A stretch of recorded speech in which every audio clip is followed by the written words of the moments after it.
அன்புக்குரிய பாடுகின்ற ஆசிரியர் இயேசு கிறிஸ்துவின் நாமத்தினால் உங்களை யாவருக்கும் கிருபையும் சமாதானமும். இந்த வேளையிலே நாம் தியானத்திற்காக எடுத்துக்கொள்ளப்பட்ட வேத பகுதி, அதை நாம் வாசிக்க கேட்ட நற்செய்தி பகுதி மத்தேயு 14 வசனங்கள் 13 இருந்து 21 வரை. யாரோடு வாசிக்கிறீர்கள்? இயேசு அதை கேட்டு அவ்விடம் விட்டு படகில் ஏறி வனாந்தரமான ஒரு இடத்திற்கு தனியே போனார். ஜனங்கள் அதை கேள்விப்பட்டு ஊர்களில் இருந்து கால்நடையாய் அவரை தொடர்ந்து போனார்கள்.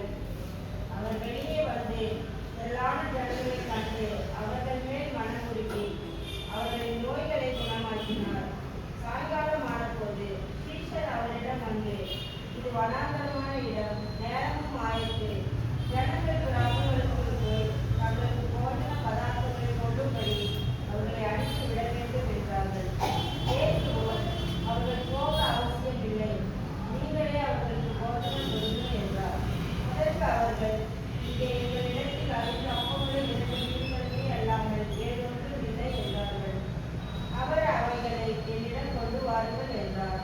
அப்பொழுது அவர் ஜனங்களை புள்ளின் மேல் பந்தியிருக்க கட்டளையிட்டு அந்த 5 அப்பங்களையும் 2 மீன்களையும் எடுத்து வானத்தை அண்ணாந்து பார்த்து ஆசீர்வதித்து அப்பங்களை பிட்டு சீஷரிடத்தில் கொடுத்தார். சீஷர் ஜனங்களுக்கு கொடுத்தார்கள். எல்லாரும் சாப்பிட்டு திருப்தி அடைந்தார்கள். மிஞ்சின துணிக்கைகளை 12 கூடை நிறைய எடுத்தார்கள். சாப்பிட்டவர்கள் ஸ்திரீகள் பிள்ளைகள் தவிர ஏறக்குறைய 5000 சீஷர்கள். நாம் கண்களை ஜெபிப்போம். தூய இனத்தில் வாசம் செய்கின்ற நல்ல ஆண்டவரே, இந்த வார்த்தைக்காக ஆயத்தப்பட்டுக் கொண்டிருக்கின்ற உடைய பிள்ளைகளை கண்ணோக்கி பாரும் இருக்கின்ற ஒவ்வொரு காரியங்களையும் புரிந்து கொள்கின்ற ஞானத்தையும் அர்த்தங்களையும் நான் தெரிந்து கொள்ள எங்களுக்கு ஞானத்தையும் அறிவித்து தர வேண்டும் என்று எங்கள் ஆண்டவராக இயேசு கிறிஸ்து மூலமாக வேண்டிக் கொள்வதற்கு தந்தாமே. அன்புக்கு நிலைப்பாடுகள் தாசராக இயேசு கிறிஸ்துவின் நாமத்தினால் உங்களை அவர்கள் ஒருமுறை கொண்டார் வரவேற்றுக் கொள்கின்றோம். இந்த நாளிலே நாம் தியானத்தில் எடுத்துக் கொள்ளப்பட்ட இந்த வேத பகுதி மத்தேயு 14 வசனங்கள் 13 இருந்து 21. இது எதை குறித்து நாம் சொல்லுங்கள்? எந்த அதிசயம் இதில் குறிப்பிடப்படுகிறது? 5 அப்பங்களும் 2 மீன்களை குறித்து இது சொல்லுங்கள். இந்த வேதாகமத்திலே, இந்த பைபிளிலே, இந்த 4 புஸ்தகத்திலும், இதுல மத்தேயு, மார்க்கு, லூக்கா, யோவான், இந்த 4 புஸ்தகத்திலையும் குறிப்பிட்ட 2 காரியங்கள். ஒன்று, கடவுளின் உயிர்த்தெழுதலை குறித்து இந்த 4 புஸ்தகங்களும் குறிப்பிடுகின்றது. அதற்கு அடுத்து குறிப்பிடுகின்ற ஒரே ஒரு காரியம், 4 பேரும் ஒன்றாக பதிவிட்ட ஒரு காரியம் என்னவென்றால் இந்த 5 அப்பமும் 2 மீனும். இதை தவிர இந்த 4 புஸ்தகத்துல ஒரே ஒரு காமனான விஷயம்ன்றது கிடையாது. இந்த 2 விஷயம் தான் கர்த்தருடைய உயிர்த்தெழுதலை குறித்து அந்த 4 புஸ்தகத்திலும் குறிப்பிட்டிருக்கின்றது. இரண்டாவதாக இந்த 5 அப்பமும் 2 மீன்களை குறித்து. அப்ப இதோட உண்மை தன்மை என்னவென்றால், இவர்கள் எல்லாரும் அங்கே இதை கண்டிருக்கிறார்கள். கடவுளின் உயிர்த்தெழுதலை எப்படி விசுவாசிக்கிறார்களோ அதே போலதான் இந்த 4 புஸ்தகத்தை எழுதியவர்களும் என்ன சொல்கிறார்கள்? இந்த 5 அப்பத்தையும் 2 மீன்களையும் வைத்து எத்தனை பேருக்கு போஷித்தார் என்று சொல்லுகின்றது? 5000 பேருக்கு. இந்த பகுதிகளிலோ அல்லது இந்த வாசிக்க கேட்ட வேதாகம பகுதிகளிலோ குறிப்பாக ஒரு காரியத்தை குறித்து சொல்ல வேண்டும் என்றால் என்ன சொல்லுகின்றது இந்த பகுதிகள்? நான் வாசிக்க கேட்ட பழைய ஏற்பாட்டு நிருப பகுதி, நற்செய்தி வாக்கியம் ஒரு விஷயத்தை குறிப்பா சொல்றதா என்ன? எல்லாத்திலும் கடவுள் இரக்கம் காட்டுகிறவராக இருக்கிறார். இரக்கம் இஸ் a merciful God அப்படின்னு சொல்லுவோம். இது எப்படி நம்ம எடுத்துட்டு வரோன்றத பாத்தீங்கன்னா, கடவுள் எந்த சூழ்நிலையில அங்கே கடந்து போறார் என்று பார்த்தால், இயேசு அதை கேட்டு அவ்விடம் விட்டு படவில் ஏறி என்ன சொல்கிறார்? இயேசு அவ்விடம் விட்டு எங்கே இருக்க தனியாக ஒரு இடத்தில் இருக்கும்படி அவர் போகின்றார். இந்த பயணத்தை மேற்கொள்வதற்கான காரணம் என்ன? அதற்கு 9வது வசனத்தில் நீங்கள் வாசித்து பார்த்தீர்கள், யோவான் என்ன பண்ணுகிறார்? கொல்லப்படுகிறார். இந்த செய்தியை தன்னுடைய சீஷரிடத்தில் இருந்து கேட்கின்ற போது அந்த இடத்தில் பாருங்கள், 10வது வசனத்துல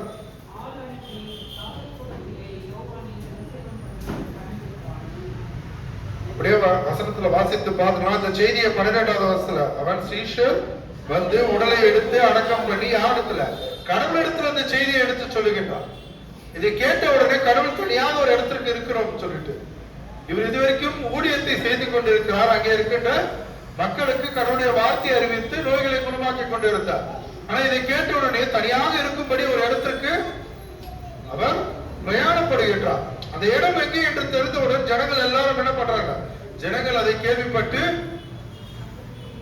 ஊர்களிலிருந்து கால்நடையாக அந்த இடத்திற்கு வரார்கள். வரவர்கள் யார் என்றால் நோய்களால் பாதிக்கப்பட்ட வியாதிஸ்தர்கள் அங்கே வருகிறார்கள். கடவுள் அவர்கள் மேல் இரக்கம் காட்டுகிறார்.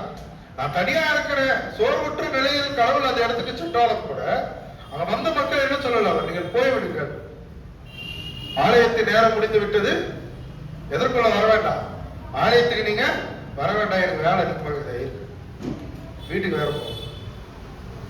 இப்படி சொன்னா ஆலயத்துல அடுத்த தடவை மதித்து அவர்கள் உள்ள வருவார்களா? ஆனா கடவுள் இந்த இடத்துல என்ன சொல்லுகிறார்?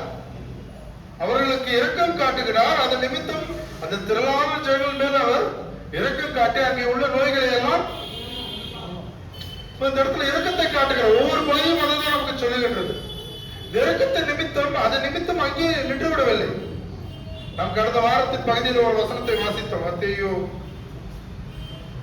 26:40 வசனம் தான். 25:40 வசனத்தில் வாசிக்கின்ற போது நான் எதை இந்த உலகப்புறமான காரியத்தில் நான் வேண்டிக் கொள்வது என்ன? எனக்கு என்ன வேணும்? என் உடலுக்கு தேவை, என்னுடைய உடலுக்கு தேவையான ஆடை, உணவு, இதை குறித்து மட்டுமே நான் சொல்கிறேன். அந்த வசனம் வாசிக்கும் போது 25:40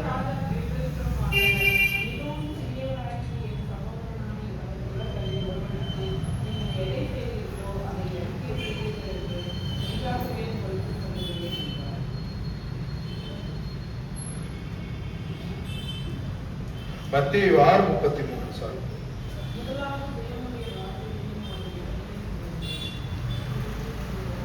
மத்தேயு 6:33 வசனம் வாசி.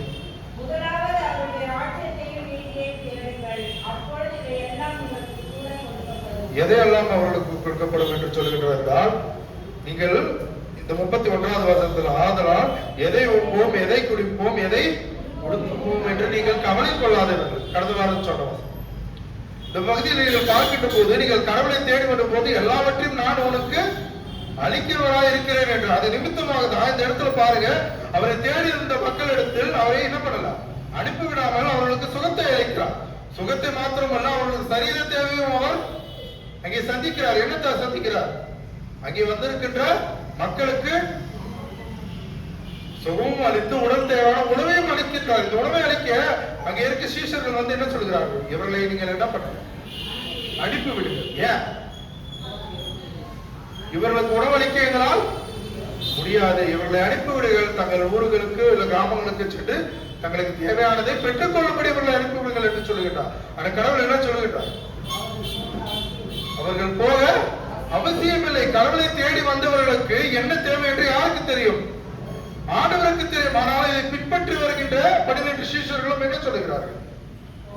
அவர்களை அனுப்பிவிடுங்கள், எங்களால் இதற்கு இவர்களுக்கு உணவளிக்க முடியாது என்று. ஆனால் அந்த தருணத்திலும் கடவுள் சொல்கிறார், அவர்களை அமர வைத்து அவர்களிடத்தில் இருக்கின்ற 5 அப்பமும் 2 மீனையும் என்னிடத்தில் கொண்டு வர சொல்கிறார். அவர்கள் புள்ளின் மேல் அமர வைத்து அதை வானத்தில் ஆசீர்வதித்து என்ன பண்ணுகின்றார்? சீஷர் இடத்தில் கொடுக்கின்றார். அதை அவர்களுக்கு பரிமாறும்படி. இந்த இடத்தில் விசுவாசம் இல்லாதவர்கள் யார் என்று பார்த்தீர்கள்? யார்? சீஷர்கள், நம்பிக்கை இல்லாதவர்கள். அவர்கள் ஒவ்வொரு பகுதியிலும் கடவுளின் விசுவாசத்தை கண்டவர்கள், கடவுளின் ரட்சிப்பை பெற்றுக் கொண்டவர்கள். ஒவ்வொரு காரியத்திலும் என்ன பண்ணிருக்காங்க?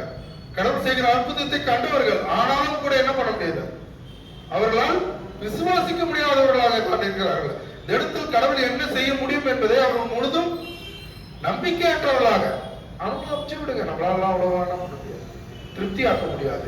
ஆனா அந்த இடத்துல பார்த்தீங்கன்னா என்ன பண்ணாரு? அந்த உணவை ஆசீர்வதித்த போது அங்கே இருக்கிற ஆண்கள் மற்றும் எவ்வளவு 5000 பெண்களும் பிள்ளைகளையும் தவிர குடும்பத்தின் மக்களோடு கடந்து வந்தவர்கள், முதியவர்கள், நோய்வாய்ப்பட்டவர்கள், இவர்களெல்லாம் கணக்கில் எடுத்தோம்னா என்ன ஏறக்குறைய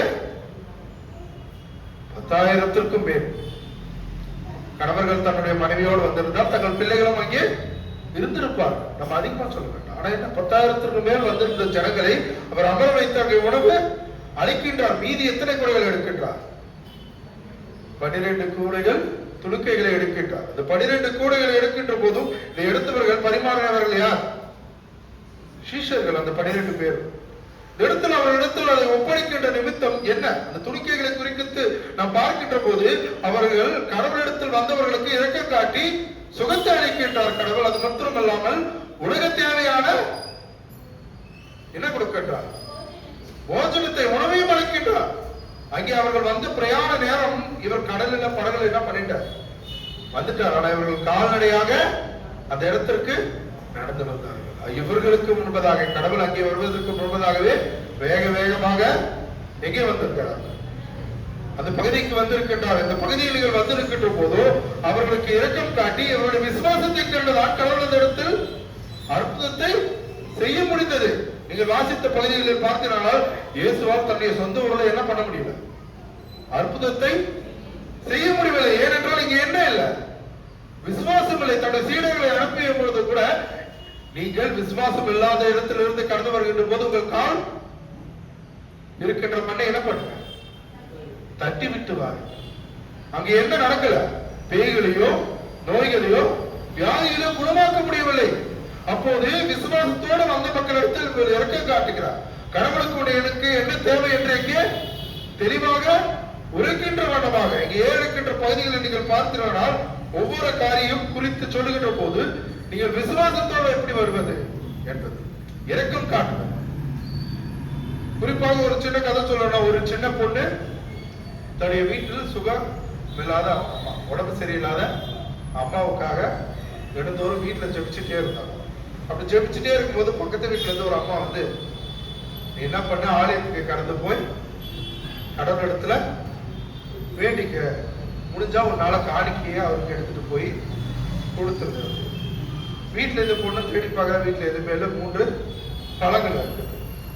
சோ இந்த பழங்களை எடுத்துக்கொண்டு நான் எங்க போறேன்? ஆலயத்துக்கு நான் கடந்து போய் இந்த காணிக்கைகளை கடவுளுக்கு செலுத்தி என்னுடைய அம்மா குணமாக நான் என்ன பண்ணேன்? வேண்டிக்கிறேன். சோ இந்த சின்ன பொண்ணு அந்த பழங்கள் எல்லாம் எடுத்துட்டு ஆலயத்துக்கு கடந்து போக வெளியே வந்து போயிட்டே இருக்கும் போது வழியில ஒரு மூதாட்டி பசி மயக்கத்துல இருக்கிறத பார்த்து அந்த பொண்ணு என்ன பண்றா, பாட்டிமா இதை வச்சுக்கீங்கன்னு சொல்லிட்டு தன்னோட இருக்கிற 3 பழங்களில் ஒரு பழத்தை பாட்டி. அப்படியே இன்னும் கொஞ்சம் தூரம் போகும்போது பசி மயக்கத்துல தள்ளாட்டுக்குள்ள ஒரு சின்ன பையன் அங்கே கடந்து வரான். அவன் வர்றதை பார்த்து இந்த பொண்ணு கையில இருக்கிற 2 பழத்தையும் பார்க்கறான். எனக்கு ஒண்ணு கொடுக்க முடியுமான்னு கேட்கும்போது அந்த பொண்ணு என்ன சொல்றான்? நான் கொடுக்குறேன்னு சொல்லிட்டு அந்த பழத்தையும் கேட்கிறேன். அந்த சிறு பையனுக்கு அங்கே இருந்து கடந்த ஆலயத்திற்கு கிட்டே செல்லும் போது வெளியே ஒரு பிச்சைக்காரன் படுத்திருக்கின்றதை பார்க்க அவனிடத்துல என்ன பண்ணுறான்? பார்த்து இறக்கம் காட்டி அவளும் அந்த படத்தை அங்கே வைத்து விட்டு ஆலயத்திற்கு கடந்து சென்று அவள் வேண்டிய காரியம் முதல்ல என்னவென்றால், கடவுளை என்னை மன்னி, நான் உனக்காக எடுத்துட்டு வந்த காணிக்கைய வெளியே கொடுத்துட்டேன். அதுக்குதான் அந்த பகுதி சொல்லுகின்ற வண்ணமாக, நீ சிறியவரில் எசே செய்கிறாயோ அது எனக்கே செய்கிறார். அந்த பகுதி வசனம் 25-40 வசனத்துல பார்த்தீங்கன்னா அதுதான் சொல்லுகிறது. நீங்கள் சிறியவர்கள் எதை செய்கிறீர்களோ அதை எனக்கே செய்கிறார். நீங்கள் இறக்கம் காட்டவர்கள். கிறிஸ்துவர்களை குறித்து சொல்லுகின்ற போதோ ஒரு சர்ச்சினாலே அங்க என்ன சொல்லுவோம்? ஒரு கிறிஸ்துவ ஆலயத்தை குறித்து நாம் சொல்லுகின்ற போது யாரெல்லாம் முடியல அங்க என்ன பண்ணுவாங்க? கண்டிப்பா ஆலயத்துக்கு முன்பதாக வருவார்கள். என்ன? கிறிஸ்துவர்கள் இரக்க குணம் கொண்டவர்கள், நமக்காக மனம் இறங்கி உதவி செய்வார்கள் என்ற எண்ணத்தோடு தான் இந்த ஆலயத்திற்கு கடந்து வருகிறார்கள். அந்த கிறிஸ்துவர்கள் இரக்க குணம் கொண்டவர்கள். யார்? அவருடைய பிதாவானவர் இரக்கம் செய்கின்றவர். அந்த விசுவாசத்தின்படிதான் வருகிறார்கள். அவர்கள் கடவுளை பற்றி அறியாதவர்கள், புறஜாதியாகவே இருந்தாலும் கூட அவர்கள் எண்ணம் என்ன? கிறிஸ்துவை குறித்து எழுகின்ற காரியம் என்ன? கோபக்காரரு, திட்டுவாங்க, அந்த மாதிரி எண்ணம் கொள்வார்கள். என்ன சொல்கிறார்கள்? கிறிஸ்துவர்கள் உதவி செய்வார்கள். நீங்க பசியோடு போனாலும் சரி, கஷ்ட நிமித்தம் அவர்களிடத்தில் போனாலும் சரி, அவர்கள் என்ன பண்ணுவார்கள்? உங்களுக்காக மனதிறகர்களாக இருக்கிறார்கள். நீங்க கடவுளிடத்திலிருந்து பெற்றுக்கொண்டதை இலவசமாக பெற்றுக்கொண்டது. ஏசாயா பகுதியில் பாருங்க, அந்த இடத்துல ஏசாயா 55 வசனங்கள் 1 5 வரை உள்ள பகுதியில் நீங்கள் பாருங்க. இந்த 2வது வசனம்,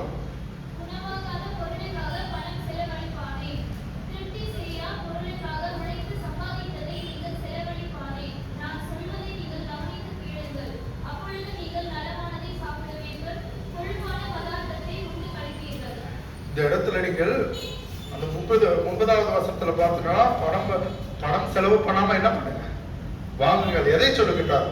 உணவை சொல்லுகின்றார். இந்த உணவை குறித்து சொல்லுகின்ற போதோ நீங்கள் எதை சொல்லக்கூடாது? எதை குறிப்பிடுகின்றார் அந்த வசனத்துல? பணத்தை செலுத்தியா இலவசமாகலாம்? இலவசமாக உங்களுக்கு நான் கொடுக்கின்றேன், நீங்கள் அதை பெற்றுக் கொள்ளுங்கள். இந்த ஆசீர்வாதத்தை நான் உங்களுக்கு இலவசமாக கொடுத்தேன், அதை நீங்கள் பெற்றுக் கொடுத்து செலுத்தாக இருங்கள் என்று சொல்லுகிறார். அடுத்த வசனம் பாருங்க. அதிலே 3வது,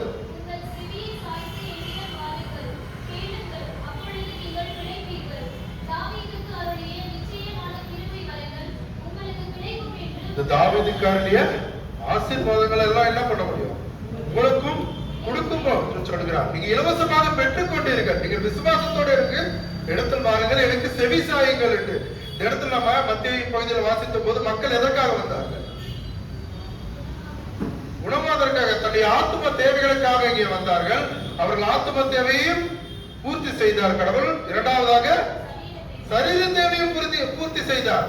நீ எந்த காரியத்தை நோக்கி வந்தாலும் சரி, உனக்கு எந்த காரியமாக இருந்தாலும் விசுவாசத்தோடு இடத்தில் வா, நான் உனக்கு அது சம்பூர்ணமாக கொடுக்கின்ற தேவனாக இருக்கிறேன். நீ எனக்கு என்ன பண்ணணும்? செவி சாய்க்க வேண்டும். நீ இரக்கத்தோடு பெற்றுக் கொண்டதை நீ என்ன பண்ணணும்? பகிர்ந்தளிக்கிறவர்களாக. நம் திருச்சபையில் இருக்கின்ற அதிகமாக இருக்கின்ற பார்த்தீங்கன்னா முதியவர்கள், தன்னுடைய பேர பிள்ளைகள் அநேகர் இருப்பார்கள். இந்த பேர பிள்ளைகள் வீட்டுக்கு சென்ற போதோ இல்ல வீட்டை இருக்கின்ற போதோ யாராவது யாசகம் கேட்டு பிச்சை எடுக்கிறவங்க வந்தாங்கன்னா பாட்டி கிட்ட காசு இருக்கும், எடுத்து பாட்டி காசு போடுவாங்களா, பேரங்கிட்ட கொடுத்து காசு போட சொல்லுவாங்க. ஏன்? ஆசீர்வாதம் என்னுடைய பிள்ளைக்கு, என்னுடைய சந்ததிக்கு அந்த ஆசீர்வாதம் வேண்டும். இந்த நற்பழக்கத்தை எங்கே கற்றுக் கொடுக்கிறார்கள்? சிறு பிள்ளையாக இருக்கின்ற போது அந்த குழந்தை எப்படி ஆலயத்துக்கு காணிக்கை செலுத்த சென்றாலும் கூட என்ன பண்ணுகிறார்? வழியில் இருக்கின்ற ஏழ்மையான நிலையில் இருக்கிறவர்களை கண்டு உதவி செய்கின்றார். அதை நிமித்தம் கடவுள் சொல்லுகிறார், இந்த சிறியவர்களில் நீ எதை செய்தாயோ அதை நீ எனக்கே செய்தாய், உன் தாயை நான் என்ன பண்ணுறேன்? குணமாக்கி. இந்த வார்த்தை என்ற விசுவாசம் அந்த பிள்ளைகள் இடத்தில் இருக்கின்ற போது கடவுளிடத்திலிருந்து நீங்கள் இலவசமாக பெற்றுக்கொண்ட யாவற்றையும் பகிர்ந்தளிக்கிறவர்களாக, இரக்கங்கள் கொண்டவர்களாக, ஏழைகளுக்கு உதவுவர்களாக நீங்கள் இருக்க வேண்டும். கடவுள் எப்படி இறங்குகிறாரோ அதே போல நீங்களும் என்ன பண்ண வேண்டும்? மனம் இறங்க வேண்டும். அதுதான் இந்த இடத்தில் எதிர்பார்க்கின்றார். நான் கடவுளுக்கு ஆலயத்திற்கு கடந்து வருகிறேன், 1000 ரூபாய் காணிக்க போட்டது பெரிய விஷயம் அல்ல. ஏழைக்கு நீ உணவளித்தாயா? நான் பெற்றுக்கொண்ட இலவசமான இந்த ஆசீர்வாதத்தை நான் பகிர்ந்து கொண்டேனா? கடவுளுடைய வார்த்தையை நான் இலவசமாக பெற்றுக்கொண்டேன், கடவுளுடைய ஆசீர்வாதத்தை நான் இலவசமாக பெற்றுக்கொண்டேன். இந்த ஆசீர்வாதத்தை நான் எத்தனை பேருக்கு பகிர்ந்தளித்தேன்? என் சரீர தேவைகளை பூர்த்தி செய்த கடவுள் நான் எத்தனை பேரோட சரீர தேவையை பூர்த்தி செய்தேன்? உங்களிடத்தில் யாசகம் கேட்டு வந்தவர்களுக்கு எத்தனை பேர் நீங்கள் மனதாக இறங்குகிறோம்? இடத்தில் உள்ள பழக்கத்தை நான் சொல்ல வேண்டும் என்றால் நான் யாருக்கும் காசு கொடுக்க. ஆனா நான் என்ன பண்ணுவேன்னா, அவர்களுக்கு பசியாக இருந்தா என்னால முடிந்த அளவுக்கு அவர்களுக்கு உணவளிக்க விரும்புகிறேன். டீ சாப்பிட்டா டீ வாங்கி கொடுக்க. உன்னால் முடிந்த ஒரு சிறிய காரியத்தை நீ செய்ய வேண்டும். உன் இரக்கத்தை கண்டு அநேக விசுவாசத்துக்குள்ளாக கடந்து வருவார்கள். அவர்கள் உன்னிடத்தில் வருவது நீ யார் என்பதற்காக, உன் பின்னாடி யார்? நீ விசுவாசமாக வணங்குகின்ற கடவுள் இரக்கமுள்ள கடவுளாக இருக்கிறார். அப்படி என்றால் நீயும் என்னவாக இருப்பார்? இரக்கமுள்ள பிள்ளையாக இருப்பார். அவருடைய மகன் நாம் சொல்லுகின்ற போது, ஒரு செடியை நடுகின்ற போது அது மிகுந்த கனிகளை கொடுக்கின்றதாக, கடவுளிடத்தில் விதித்த வார்த்தைகள் மிகுந்த பலனை அளிக்கின்றவர்களாக இருக்க வேண்டும். இந்த பகுதிகள் தொடர்ந்துதான் வரும். சொல்லுகின்ற காரியம் ஒவ்வொன்றும் என்னவென்றால், நீங்கள் எப்படி இந்த சமுதாயத்தில் வளர்கின்றீர்கள்? நான் கிறிஸ்துவின் சாட்சிக்குரிய ஒரு வாழ்வை வாழ்கின்ற மகனாகவோ மகளாகவோ இருக்கிறேனா, அல்லது சாத்தானின் வாழ்வின் பலியாக இருக்கின்றன? இடத்தில் இரக்கத்தோடு வருகின்றவர்களுக்கு நான் மனதிறகிறேனா, அல்லது என்னுடைய சுயநலத்திற்காக நான் அவர்களை விலகி செல்லுவர்களாக இருக்கிறானா? நீங்கள் எப்படிப்பட்டவர்களாக இருக்கிறீர்கள்? இந்த இடத்தில் சீஷர்கள் இடத்தில் தான் என்ன கொடுக்கிறார்? ஆசீர்வதித்து அந்த உணவை கொடுக்கின்றார். கொடுத்து அவர்களுக்கு பரிமாற சொல்கிறார். மீதி இருக்கின்ற துணிக்கைகள் மட்டும் 12 கூடைகள் எடுக்கின்றார். ஒவ்வொரு இடத்திலும் கூடைகள் 12 சீஷர் இடத்தில் ஒப்படைக்கின்றார். இந்த ஒப்படைக்கின்ற வார்த்தைகள் என்றால் நீங்கள் பகிர்ந்து கொள்ள வேண்டும். ஏசாயாவின் கடைசி 5வது வசனம் பாருங்க.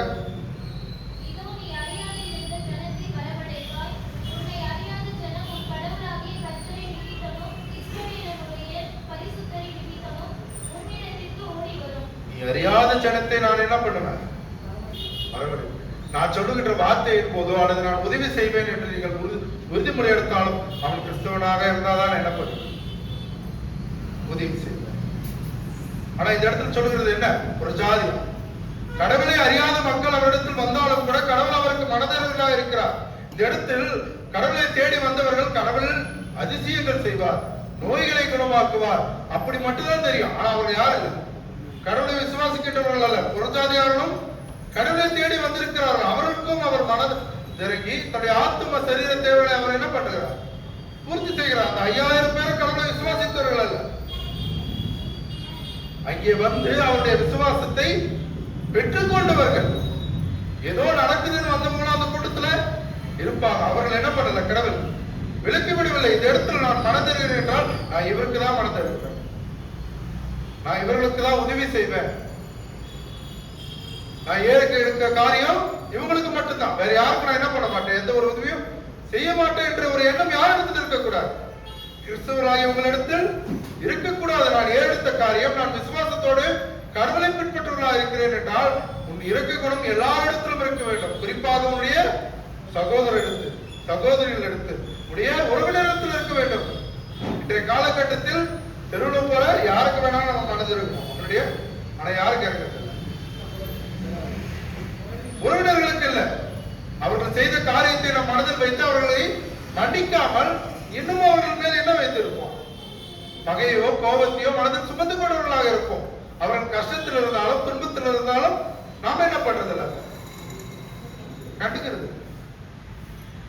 ஆனால் நீங்கள் கடவுளை பின்பற்றுவதாக இருக்கிறீர்கள்.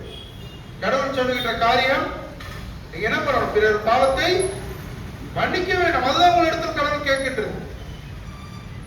நான் யாருனே தெரியாத ஒருத்தர் தவறதை கூட நான் மன்னித்திட வேண்டும். சகோதரனையோ அல்லது உறவினர் பாவத்தை நான் மன்னிக்க மனதற்றலாக இருக்கிறேன். நீங்கள் கிறிஸ்தவருக்கு தகுதி இல்லாதவர்கள், கிறிஸ்தவ வாழ்வதற்கே நீங்கள் தகுதியற்றவர்களாக மாறிவிடுகிறீர்கள். நீங்கள் என்னதான் இறக்க காட்டினாலும், என்னதான் சிறியவர்களுக்கு நீங்கள் உதவி செய்தாலும் கடவுள் என்ன அதற்கு மனதற்று. நான் விசுவாசத்தோடு இருக்கிறேன் என்றால் நான் எல்லாரையும் சரிசமமாக, என்னை நேசிக்கின்றது போல நான் எல்லாரையும் நேசிக்க வேண்டும். அப்படிப்பட்டவர்களாக தான் இருக்க வேண்டும். நீங்கள் பெற்றுக்கொண்டதை, இலவசமாக பெற்றுக்கொண்டதை நீங்கள் பிறருக்கு அளிக்கிறவர்களாக, நான் பெற்ற ஆசீர்வாதத்தையும் நான் பகிர்ந்து கொள்ள வேண்டும். நான் கடவுளிடத்தில் பெற்ற வார்த்தைகளையும் நான் பகிர்ந்து கொள்ள வேண்டும். நீங்கள் எடுக்கின்ற ஒவ்வொரு காரியம் கடவுள் எப்படி எந்த சூழ்நிலையில் இருந்தாலும், அவர் தனியாக இருக்க சென்றிருந்தாலும், மனசோர்வில் சென்றிருந்தாலும் தன்னை நம்பி வந்தவர்களை கைவிடாமல் அவர்களுக்கு மனது இருந்தது போல கடவுள் நம்மை அழைக்கின்றார். எதற்காக? சிறியவர்களுக்கு உதவி செய்ய, கடவுளின் வார்த்தையை அறிவிக்க. அதற்குதான் கடவுள் நம்மளை அழைக்கின்றார். இந்த அழைப்பு நிமித்தம் நாம் பெற்றுக்கொண்ட ஆசீர்வாதத்தை என்ன பண்ணணும்? பகிர்ந்து கொள்ளும். நாம் இலவசமாக பெற்றுக்கொண்டோம். இதற்காக நீங்க என்ன பண்ணல? எந்த ஒரு பெரிய தியாகமும் நாம் செய்யவில்லை. நமக்காக தியாகம் செய்தது யார்? இயேசு கிறிஸ்து. அவர் என்ன செய்தார்? தன்னையே சிலுவையில் அளித்து மரணத்திற்கு வாயிலாக அவருடைய ரத்தத்தின் புதிய உடன்படிக்கையாக நாம் எடுக்கின்ற திருவிருந்து என்ன? கடவுளின் ரத்தம், அவருடைய சரீரம். இது ஏற்கிறது எதற்காக? நம்முடைய பாவங்களுக்காக. உலகப்புறமாக நாம் செய்கின்ற செயல்கள், அவர் சொல்லுகின்ற காரியம், அவர் எப்படி நமக்கு மனம் தருகிறாரோ, கடவுளுக்கு இதற்கு பின்புற பகுதியில் தெரியும். என்ன? தன்னை யாருக்கு அடுத்து இந்த இடத்துல யார் கொல்லப்படுகிறார்? யோவானுக்கு அடுத்து யார் தான் இங்க? சோ இது அறிந்து இருக்கின்றார் கடவுள். அங்கே சொல்லியிருப்பாரு கடவுள், இல்ல இல்ல இதுக்கு மேல என்னால முடியாது, நான் கலப்புறேன். கடவுள் முன்கூட்டியே எல்லாத்தையும் அறிந்தவர். அறிந்திருந்தும் கூட தன்னிடத்தில் வந்த மக்களுக்கு அவர் ஆறுதலையும் சமாதானத்தையும் அளிக்கின்றார். அப்படி இருக்கின்ற போது உங்களுக்காக தன்னையே கொடுத்த கடவுளுக்காக நீங்கள் என்ன செய்கிறீர்கள்? அவர் கேட்டது என்ன? விசுவாசம். உங்கள் விசுவாசத்தின்படி நீங்கள் நடக்கின்றவர்களாக, இறக்குகிறவர்களாக, பாவத்தை மன்னிக்கிறவர்களாக, சமாதானத்தை கை கொள்ளுவர்களாக. இது எல்லாமே யாருடைய நன்மைகளுக்காக? உங்களுடைய நன்மைகளுக்காக. நான் மரித்தேன், என்னுடைய ரத்தத்தை நான் சிந்தி உங்கள் பாவங்களை தினந்தோறும் மன்னித்துக் கொண்டே இருக்கின்றேன். அப்படி இருக்கின்ற போது நீங்கள் கடந்து வந்திருக்கின்ற உங்கள் அழைப்பை கேட்டு நீங்கள் இங்கே வந்திருக்கின்ற போது உங்கள் மகிழ்ச்சியும் சந்தோஷமும் ஆசீர்வாதத்தையும் நீங்கள் என்ன பண்ண பகிர்ந்தவர்களாக, நீங்கள் ஏழைகளுக்கு மனம் அறிகிறவர்களாக இருக்க வேண்டும் என்பதை கர்த்தர் உங்களை எல்லாரும் ஆசீர்வதிப்பார்கள். எல்லா புத்திக்கும் மேலான சமாதானம் உங்கள் உண்டாவது. ஆமாம்.